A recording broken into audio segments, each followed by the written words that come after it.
Vision is nothing if it's not backed by resources. If you find any leader who knows it, or run away, because he will lead you to the wrong path. But a leader who knows nothing is willing to glean from the knowledge of other people. And that's what makes society work. Wherever there is deficit of leadership capital in any system, what happens really is that there's waste of resources.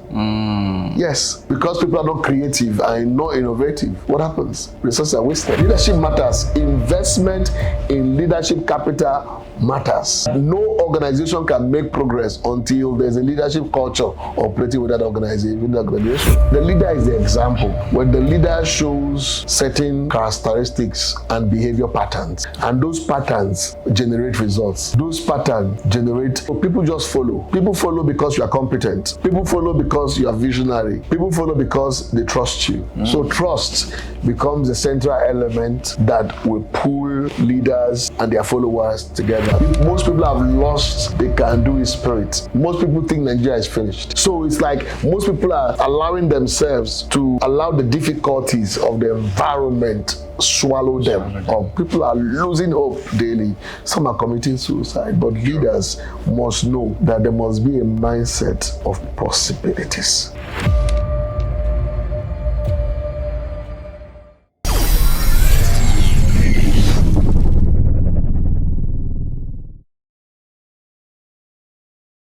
Welcome to another episode of SelahMeditate, where we interview high-profile individuals on business, mindset, entrepreneurship, and self-development. I'm your host, Benzik. Today, we have a very renowned leadership expert beside us here who is going to take us on leadership and what it takes to be an effective leader in today's world. He is a founder of Gotney. He has over 2 decades of experience in leadership, in transformational leadership, personal leadership, organizational leadership, and national leadership. So today he's going to carry us through on this topic to impact you in your life. But you know, as we often do, before I bring him in, I'm going to just take a moment to read his brief profile. Linus Okorie, MFR, is a distinguished leadership development coach and human capital consultant with over 20 years of experience in promoting leadership excellence in Nigeria and globally. As a founder and president of Guidance of the Nation International, Gotney, he has dedicated his career to nurturing and developing young leaders through various initiatives aimed at fostering good governance and ethical leadership. Under his leadership, Gotney has become a leading organization in leadership development in Nigeria, culminating in the establishment of the Gotney Leadership Center in Abuja, which focuses on grooming leaders for national and continental growth. Linus has literally impacted over 300,000 individuals through his programs and inspired millions more via his radio and television platforms. Linus holds a master's degree in organizational leadership from Regent University, USA, and has participated in prestigious programs such as the International Visitors Leadership Program and Harvard University's Kennedy School of Government. A sought-after speaker and thought leader, he continues to influence leadership thoughts through his book, Footprints, Leading Beyond Today, and his appearances on major media platforms. So guys, make welcome my very transformational speaker here, Dr. Linus Okorie. Sir, it's a pleasure to have you here. Glad to be here. Thank you so much for this privilege to have this session with you. Your profile is quite very intimidating. And I'd like to, for a start, I would like to hear just a brief of a background story on how you venture into leadership. 31 years ago, I was only 19 years old when the vision for leadership development hit me. For the past 31 years, all I have done is research, study, and travel, learning, researching, stretching, teaching the subject of leadership. It's been from one level of growth to another. It's been 31 years of very dynamic experience, the subject of leadership, and I've found out that everything rises and falls completely on leadership. And that means that if we get our leadership right, everything will work. Where did it all start from? At what point did you know you're gonna? I mean, I was, like I said, I was only 19 years old when I had participated in a program called WOFB by the Living Faith Church then. It was a Bible school, but it was a very short, program. And I came across the book of Nehemiah for the very first time. And when I read through the book of Nehemiah for the first time, I saw how one person left the comfort zone and set an agenda of a great vision to rebuilding the walls of Jerusalem that was collapsed. At that time, the world has collapsed. And he was able to set the agenda, mobilize people, and in record time, rebuild the walls of Jerusalem. I practically, decided to study the various leadership competences that it actually displayed, from selflessness to the power to mobilize, to compassion, to courage, all of those leadership competencies that are relevant even for today's Nigeria. So that was what spurred me on. For 3 days I was crying. I was like, I haven't seen this kind of leader in our country. And I prayed God that I wanted to be in a system where I could be part of the process of raising leaders for Nigeria. And I'm grateful to God that He granted me the opportunity to run Godney. And Godney was formed. Godney came at the age of 19, and I'm 50 today. So you can see that for 31 years, wow, I've not rested. I have been in this business of stretching and redefining leadership development in our great country and Africa. You had some challenges starting up. Can you share some of them and how you overcame them? Yeah, of course, first thing is that I had already been disadvantaged by my background. My father had died when I was in class 3. Wow. My mother had 9 of us. And so I was left with the pursuit of a vision that was uncertainty. And also the redefinition of my pursuit of going to find a job. Okay. Even those who were sponsoring me, who were putting money together to sponsor me in university, some of them were not happy that I was not focusing my attention on the full academic process in that sense. And so I had to stay the course because a lot of people didn't believe in the idea. People laughed at me. People were saying I was living in utopia. You know what I mean? That I was in your dream. Yes, I was in a dream world. But I'm glad that today, despite of all of those discouragements, I kept the vision running, and I didn't run alone. I started raising other leaders.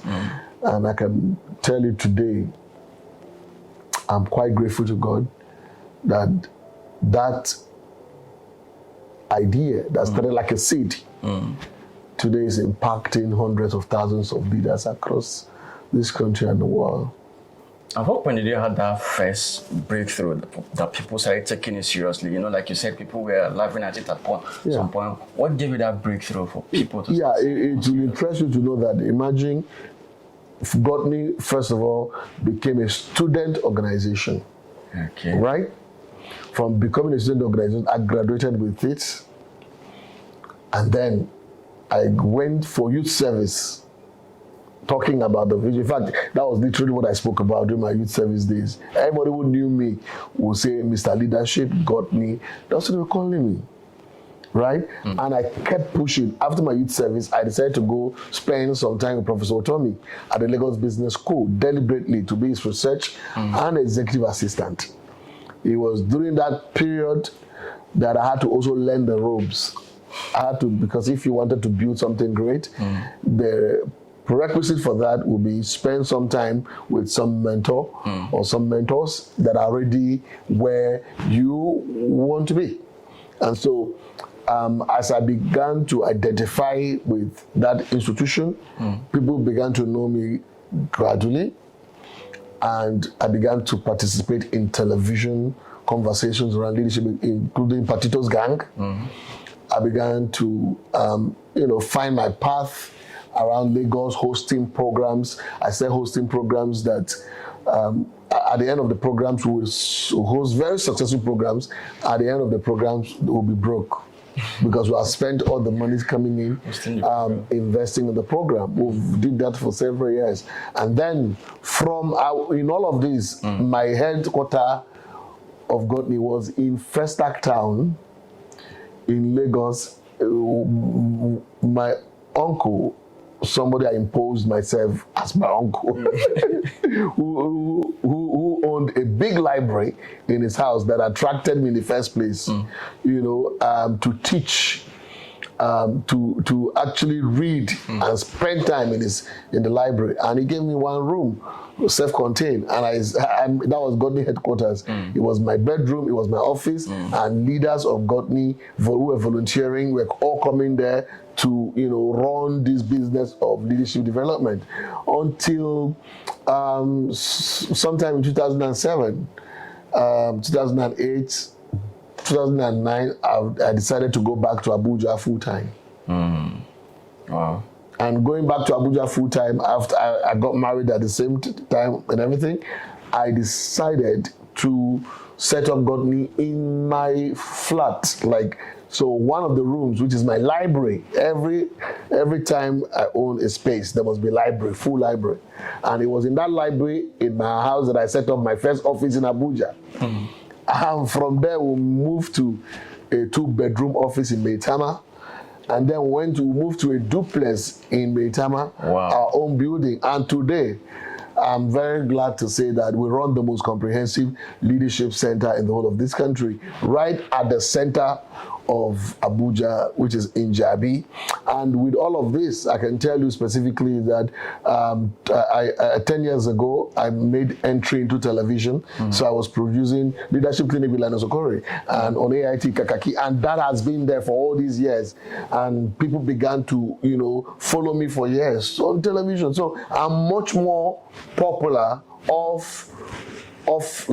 offline than on online, because I spend a lot of my time investing in physical human beings and touching and feeling, and television system, the media system, and all of that. So I could say that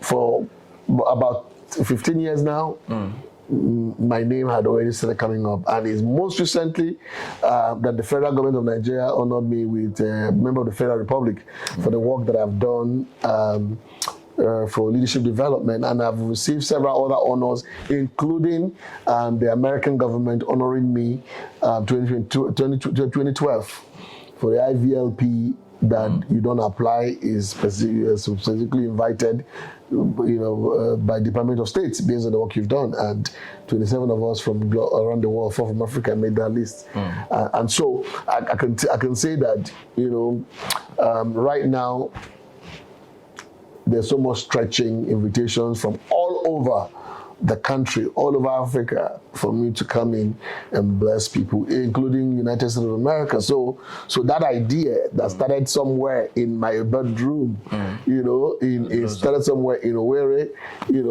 has now become an institution. As I'm talking to you right now, we are on the verge of setting up the first leadership university in the whole of West African region. So that tells you that, God's grace works, vision works. I mean, the breakthrough started up in Abuja. Absolutely. Specifically. Absolutely. Wow. So, at every point in every individual's life, there's this turning point that happens for people. Which remarkable turning point that you can remember in your life? Specifically, I can tell you that there was a gentleman that I met a couple of years ago. When I met that gentleman, he picked specific interest in my vision, in the vision of developing leaders for this country.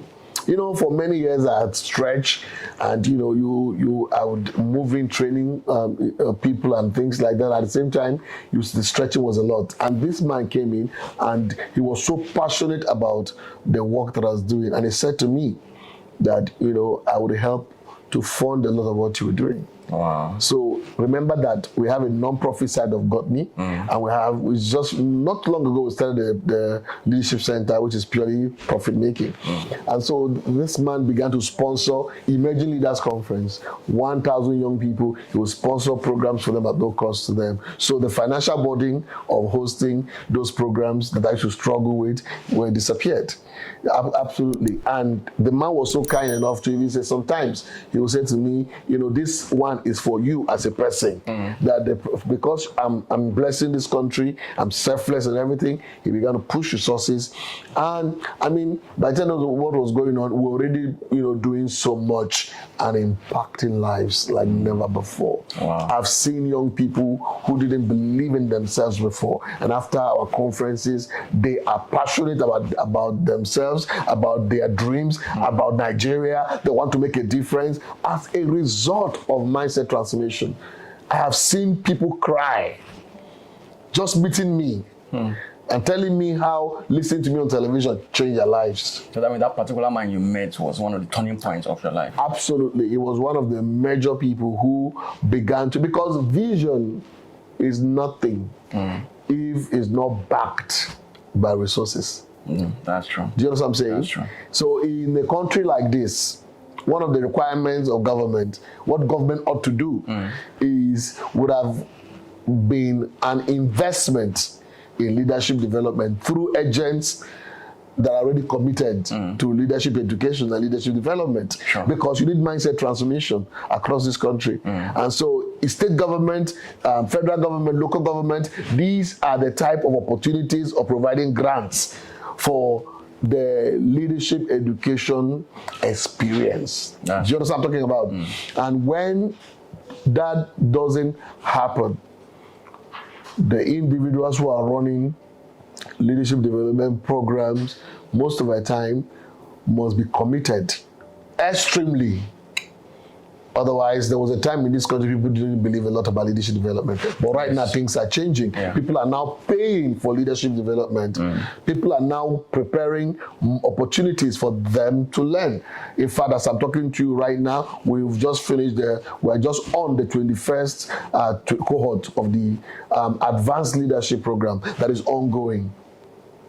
So we now have series of other programs, leadership, speaking power and influence programs, all kinds of leadership development opportunities that people are paying for. And as I'm talking to you right now, we're going to Enugu for the Emerging Leaders Conference. People are not going to pay for it. They are free for young people. That's the 24th edition. Funded strictly by Gotney and partners. But apart from him, who are the other people also that can? There are several people, so there are several people like, I can mention, Dr. Chris Asoloka. Incidentally, he's teaching strategy right now at the Gotney Advanced Leadership Program in Marriott. Right? It was a gentleman who gave me accommodation for years within his property. Yeah, people like Bishop Dixon Olorunda, who in Owerri housed me for about 4 years in his house, 2-bedroom. I was enjoying because, he felt I was making so much impact in the lives of people, right? What about people like Mazi Samuel Wabonwa of this world? Men, who gave out their best to support me. People like MD of Fidelity Bank, Mr. Adebolisa, some of those guys. And what about Ife Sekibo? These are powerful individuals who give their very best to say, Engineer Charles Okoro, several of them, local, international, Dr. Miles Monroe of late memory, who consistently spoke to me about the future, that my organization will become great in this country, and gave me a sense of encouragement. Several, John Adair, George Fraser. I've traveled the world, I've met these guys, and they are saying, hey, Africa must make progress. Sure. And Linus Okorie, you're driving this vision, give it all the best you can. This is interesting. Now, let's come down to the topic of leadership itself. In your own opinion, how do you define leadership? Dr. Miles Monroe defined leadership as the ability to influence, motivate, drive a group of people towards a particular direction via inspiration, not intimidation or manipulation. At the heart of that definition, it means that a leader is somebody who has the capacity to influence people to a particular direction by inspiration, not intimidation or manipulation. So the model of leadership that exists currently, that is transactional, is literally that type of leadership that gains strength in manipulation, gains strength in coercion. So people can do everything to operate the Machiavellian leadership model. But what we are saying is that that is not leadership. Okay. The real leadership model is the leadership model that the individual who he has the right to lead has competencies, has capacity by the result of the fact that he has imbibed certain competencies like compassion. True. So he loves other people. He places other people ahead of himself. He's selfless in dealing with other people, right? And because of that, he's investing in the growth of other people. Now, what happens is that that individual automatically gets followers. People follow. And when people follow him, what does he do? He converts those followers into leaders. Because the real function of leadership is to convert followers to become leaders. Because this gentleman believes that, or this person believes that everyone that is born has capacity to lead, right? Then he's visionary. I mean, every leader that's made the difference in our world must be visionary. Vision is what drives progress. What I'm talking about. So courage is an element of leadership as well. And so what we're seeing is the fact that we need a critical mass of people who think differently, who think leadership, who talk leadership, who live leadership, who practice leadership, and who will push the agenda of their businesses towards leadership development. Now, you know, there are lots of people that will look at themselves and call themselves leaders. So how do you know an effective leader? Results. Results is very, you can measure progress. Okay. You can measure progress and you say to yourself, you know what? How do I know that a leader exists in front of me? I can feel by his actions. Okay. I can feel him by the level of inspiration that he gives me. When I appear before a leader, right, somebody, I'm inspired. I leave the space of the leader. I want to be more. I want to do more. I want to be more. But anytime you are in the presence of somebody who is no leader at all, he diminishes you. Right? He doesn't help you to become. Now, guess what? The leader has capacity to inspire followership without forcing anybody. So, because the leader is somebody with a large heart, he accommodates people. And even is patient to watch others grow. He has a right leadership judgment. These are the contexts we're talking to you about. Imagine if this great country called Nigeria would have had critical mass of leaders with vision, leaders with selfless attitude, leaders with a heart to serve, leaders of honor and integrity, men and women of principles in their numbers, occupying government houses across the states, occupying local government systems, occupying top-level National Assembly, local assemblies, occupying business top headquarters in our country, leaders in the civil service, selfless, visionary, legacy building set of human beings, people who are thinking legacy, people who are thinking how they can make the lives of other people get better. When we have those critical mass of people, our country will transform with such a quick quantum move like never before. And that is why the greatest need for now, according to what John Adair told me a few years ago for Africa, is developing good leaders and leaders for good. Which means that there has to be an investment for leadership development. Nobody would wish that Nigeria be better. Nobody should wish that our businesses should work. What we should actually do is to set up the systems, to set up the institutions, to create support systems, to create the budget, to create the finances necessary to drive the agenda for leadership development, even to the grassroots level, where there will be real leadership development. Young people at the local level can begin to learn leadership that, hey, by the time you start teaching young people in the local government systems, all of those young people that you teach them enterprise, you teach them the meaning of service, you teach them that they could matter, self-confidence, self-worth, right? You teach them that the future is bigger than stomach infrastructure. The future is better than stomach infrastructure, that if they can sacrifice for their future, they can build this country. Now, in order for we to have that, for we to get to that point, or for people to be able to achieve that leadership status, now what are the 5 qualities or mindset shifts you think that are necessary for effective leadership? First thing first is that leadership is for everybody. Leadership is everybody can lead.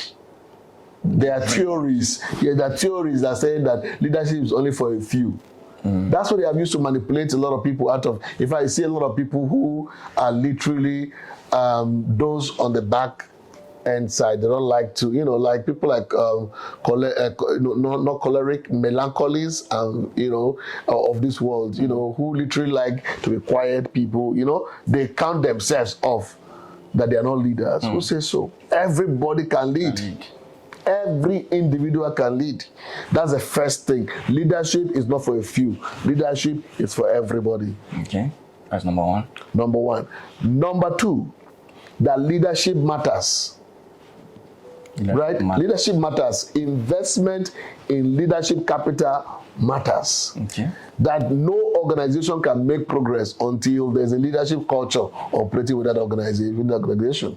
So which means that there's also a call, every individual that wants to make a difference must have what we call the mindset for leadership, which means you have to think leadership. Okay. You have to live leadership.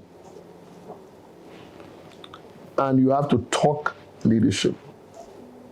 Do you understand what I'm talking about? Leadership, live Think leadership, live leadership. Yes, there's a practice of leadership in itself. Then that leadership culture matters. So beyond the fact that every individual who is a leader practices leadership culture, okay, can it now be institutionalized? Where in every organization, we say we must think like leaders here. Excellence is a leadership culture. Everybody adopts it in the organization. Assignment is given for something to be done. Everybody goes and they go the extra mile and stretch beyond limits to ensure that the outcome is excellent. True. Right? Service is a culture here. Everybody thinks of himself as not much, but think about other people. So according to Simon Sinek, leaders eat last. So there's a culture where people begin to value other people more than themselves. What do? They serve other people. It's a culture. It becomes a culture, absolutely. Speaking truth, integrity becomes a culture within systems. Right? That anything that is for the common good, you don't put it in your pocket. Yeah, true. It becomes a culture, right? So, culture of legacy thinking. So, in this place, we only not just think for today. We think in a sustainable way, which means we create value today, but we ensure that the value that we are creating today also benefits the unborn and future posterity.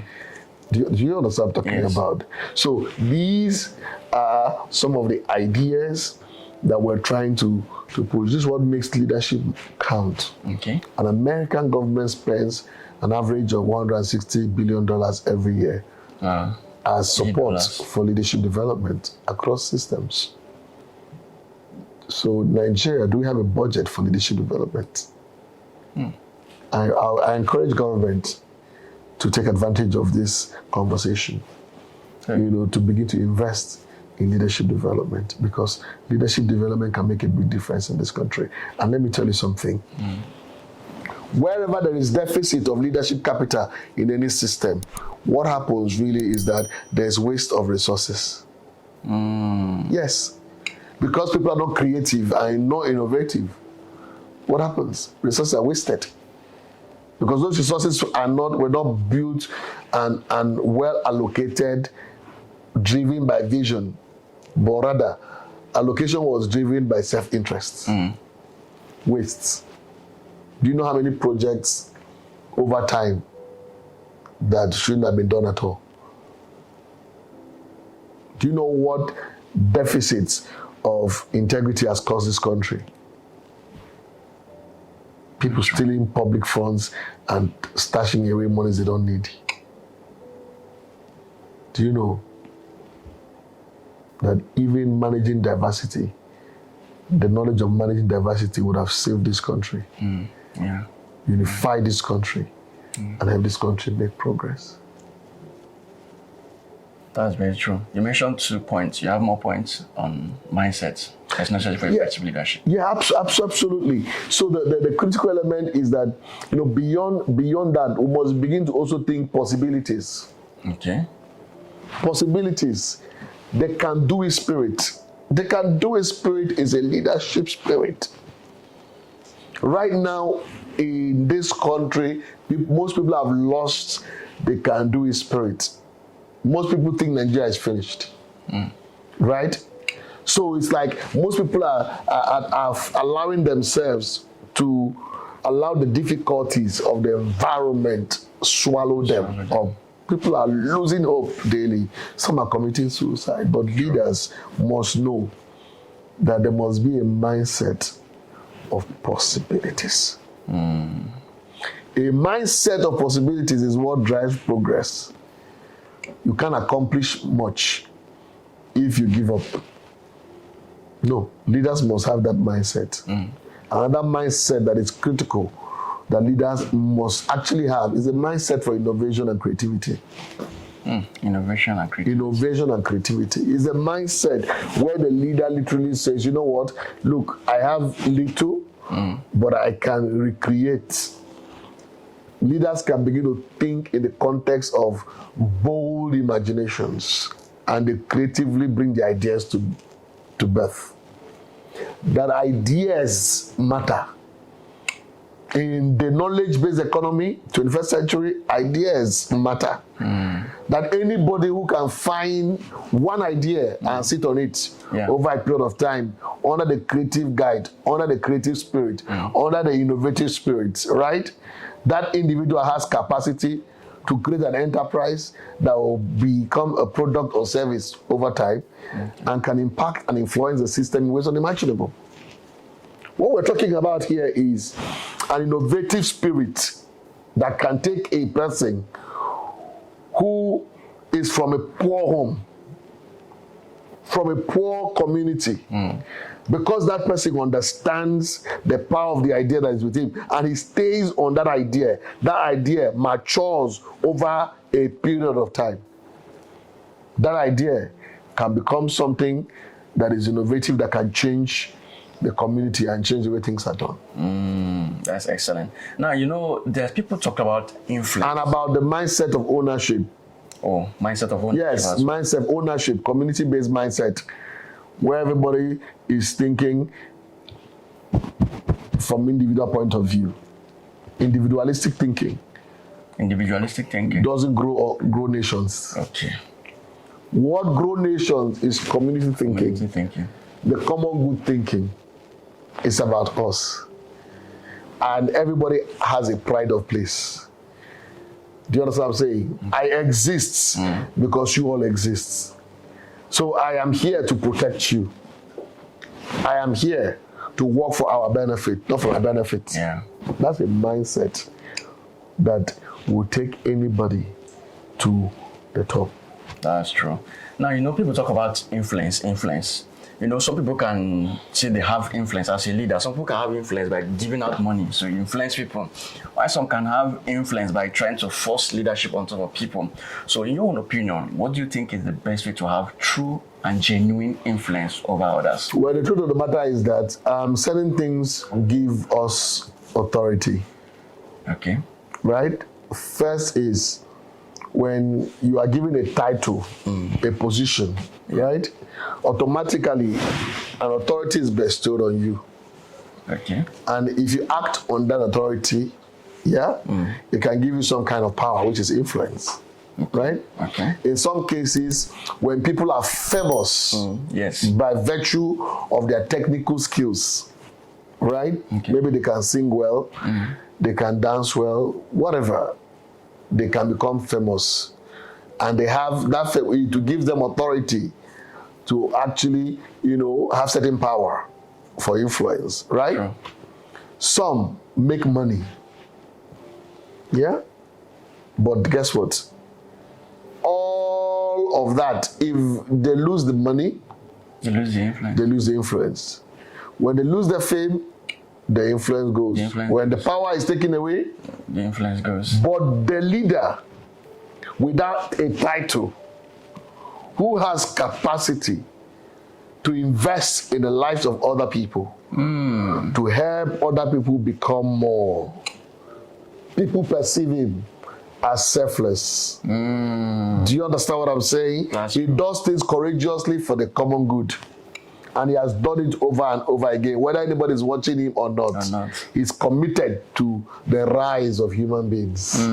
What happens is that individual is the guy who enjoys the real influence. Do you get what I mean? Yeah. So that at the end of the day, several people will follow him simply because of the fact that they respect him. So they are inspired by him, and so they follow him. So those individuals inspire for followership. That's true. I mean, being true influence, about impacting people. It's about impacting people genuinely, 7 people genuinely. That's how you can generate real influence. Yeah, because if you use money, position, power, when you lose, they are not sustainable. They are not sustainable. Have trouble. I mean, it was proven over time. Several people, literally see themselves as very powerful people, but once those positions are gone, they feel powerless. Now, when coming to organizations generally, what are the biggest challenges you see leaders face when trying to build strong organizational cultures? First thing first is the fact that is inability to gain the followership of those they lead. Okay. Because when people come to an organization, they come with their own ideas, with their own vision. They come from different backgrounds. Do you get what I mean? I mean, if somebody is coming from a culture that late coming is part of that culture, they don't believe in, coming to work early. And that's their culture. And it brings that culture in the organization. In the next couple of months, that individual will battle with a new culture of early coming to school to work, right? True. If somebody grows in an environment where there's no authority, which means he disrespects, superiors, right? Superiors, yeah. There's no order. It comes into your organization, you bring that to bear. So people come with different backgrounds, different experiences, and so it is the leader's responsibility to set an agenda for the future. This is where we are going to. But for us to be able to get to this place, we will need certain values. And our values must align. Do you understand what I'm saying? Yes, true. That's when they start, making sure that there's training of the people to train them on the company core values, company culture, whatever it is. And if the people start practicing those behaviors over a period of time, it now becomes a culture. This is the way we do business here. This is the way we behave here. True. This is the way we do things here. And there are certain people that we already know who work for certain institutions, and even without, they're even telling you that this is where I work. You can literally say to them, this is where I work because of what they have been able to produce in terms of their non-verbal communication. Wow. So how can a leader in an organization be able to inspire a sense of purpose within the company? It's absolute setting an agenda and living the life of vision. Okay. Right? So what that means is that the leader is the example. Yeah. When the leader shows certain characteristics and behavior patterns, and those patterns generate results. Those patterns generate, so people just follow. True. People follow because you are competent. People follow because you are visionary. People follow because they trust you. So trust becomes the central element that will pull leaders and their followers together. So I trust him, I respect him, I follow him. I give him all the support he needs to succeed as a leader. True. Perfect. Now, what role does emotional intelligence play in leading teams and managing diverse talents? Yeah, absolutely. Okay. So emotional intelligence is one major intelligence that a lot of people have failed because, you are dealing with people. People make up organizations, right? And the truth of the matter is that when people are lumped up in a space to work together, you see all manner of human beings, right? You have human beings who, they are not given to details. You have human beings who are inconsistent. You have human beings who something is going on in their homes and it's impacted him and all of that. All kinds of human beings. So the leader must be able to learn how to be a thorough gentleman or a thorough woman who can respect other people's views. Okay. So what does that mean? The leader will now begin to deal with all these human beings, change of relationships based on certain emotional intelligence that he has. He must be emotionally smart because the hearts of people, the souls of people are connected to the organization. Do you get what I mean? Yeah. And so if you hurt an individual, you're not patient to listen to an individual, you don't have emotional intelligence. So that's why leaders must listen. Leaders must observe. Leaders must be committed to the interest of others. Leaders must have capacity to empathize with others. Leaders must have capacity to actually discover their strengths and their weaknesses so they know when they are going out of line. Do you understand what I'm saying? They must also profile other people working with them and know exactly some people are emotional, some are not. When you're dealing with those who are emotional, you know what to do in order not to break them. True. And at the end of the day, people trust you, they support you. Now, how do you do that? How do you build that connection with them or emotional interaction? You have to make out time. Leaders must make out time to interact with those who they work with. Okay. Do you get what I mean? Yeah. Not just even interact. Sometimes a leader might decide to say, let's go for lunch with a team member. And in the process, he must be concerned in what is happening in those, in the lives of those people, their family, what's going on with them. Yeah. Do you get what I mean? He must speak interest in what concerns them in their special days as well.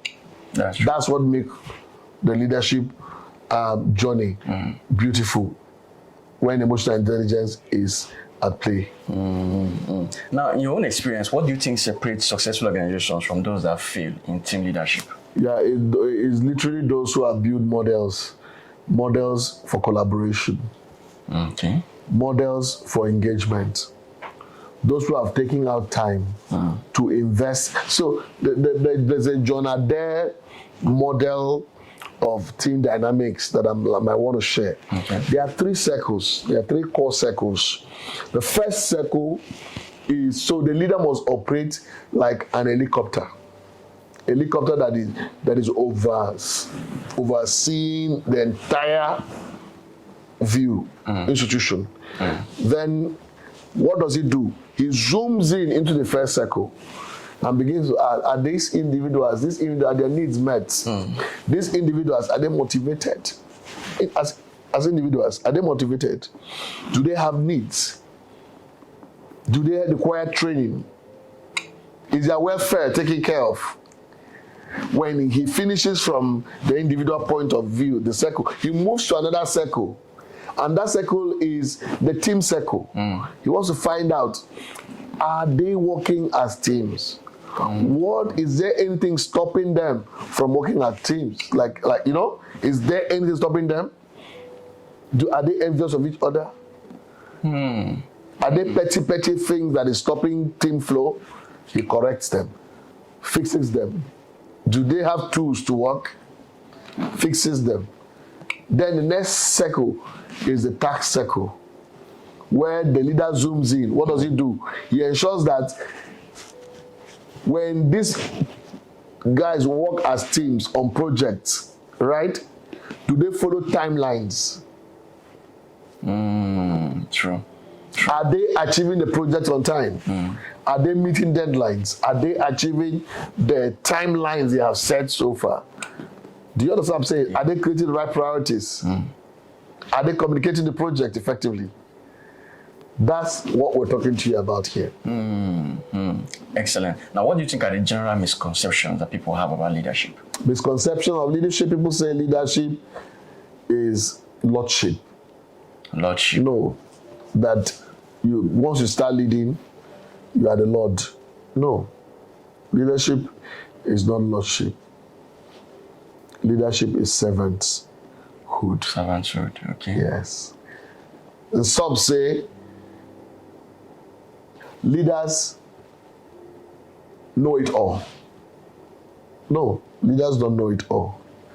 In fact, if you find any leader who knows it all, run away. Because he will lead you to the wrong path. But a leader who knows nothing is willing to glean from the knowledge of other people. And that's what makes society work. I wish that the political class would operate from this realm. A lot of people, a lot of leaders, since they finish university, finish school, they've not returned back to class. They've not returned back to their personal growth and development, and so they fail. Wow. I think. Now, how do you classify the biggest challenge you think we face nationally in leadership? Well, for me, it's deficit of vision, actually. Deficit of vision. Deficit of vision. And the fact that, the people, based on the experiences they've had over a period of time, people are dissatisfied. People, they suspect everybody. True. Do you understand what I'm saying? People are disappointed. Do you understand what I'm talking about? Yeah. So right now, there's this level of disbelief that is in the atmosphere. And the moment there's that type of disbelief, it's difficult, no matter how well intended leaders are. They will be running alone. They won't have the people behind them. And so leaders will struggle. But if there's a reinvention of some sort, where leaders can begin to tell themselves the truth and focus on their own personal reinvention and begin to give themselves the type of examples that they should produce, all those following them must be accountable to those examples. Do you know what I'm talking about? Yes, sir. And people begin to see changes in the behavior pattern of those who are leading. They see that these guys are cutting costs in their personal lives. They see, by the time they see all of that, what happens is that these leaders will be able to now encourage some results, and then the people begin to see some changes, and then the people begin to build confidence again. So it's something that takes a lot of time, but requires a lot of vision and speaking around it that can encourage people to buy into the vision, because the people must buy into the vision for anything to work, actually. Okay, now in your own conclusion, as we begin to round off, what's your general advice to leaders generally in Africa and Nigeria? So Africa right now has the largest population of young people. That is supposed to be a plus, a blessing. If leaders can know that the greatest strength of leadership is how to manage your resources. These young people, the population of young people is a great resource. So what leaders should do across Africa is to begin to create 7-star education for young people, segmenting them, educational system. Everybody should go to the university. Those who want to go to technical schools should have 7-star education. So you have to give them skills that they can compete anywhere in the world. Whether the skills is in construction support services or in agriculture or in oil and gas, it doesn't matter what it is, or in entertainment or whatever. You have to give these young people 7-star skills. If you give them 7-star skills, you train them in the attitude of it. Train them in the business of it. Train them in the enterprise of it. Train them in the leadership capital of it. Oh my God.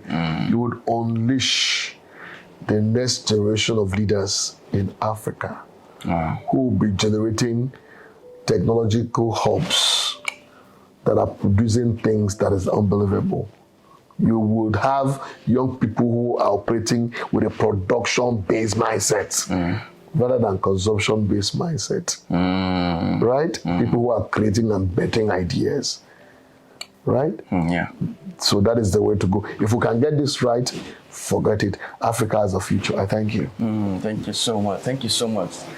So guys, you have heard from our special guest here, Dr. Linus Okorie, on leadership. I believe you have been highly impacted on this session. So I don't know, you may like to. Okay. Yeah, my final words basically is the fact that if there's anybody who is listening to me today, there's an opportunity that is right in front of you right now. First thing first, you can follow me on all my social media networks. My Instagram, Facebook, Linus Okorie, straight for Dr. Linus Okorie for Instagram. You follow me. But the most important thing is that get ready. Something is about to happen. The Linus Okorie Leadership Masterclass. 16 hours of learning. 4 hours a week, locked up in your home, learning from your home, anywhere you are in the world. You must take advantage of that. Just await the information shortly. It will be all over the place. And you can take advantage of it. Enroll yourself and come to be part of the Linus Okorie Leadership Masterclass so that the models of leadership of the 21st century, you can have it in your heart. So you've heard it from him. So you can follow him up on social media or any other place, or you have books also that you can sell. Yeah, absolutely. I absolutely. I have Networking for Results and Leading Beyond Today. All of them you can order as well. So every information will actually come to you. So that is it, guys. If it's your first time of coming to this channel, do well to like this video, share to those that this is going to impact. So I remain your host, Benzik. Thank my guest, Dr. Linus Okorie, for this special episode. And I'm going to see you again next time. Cheers.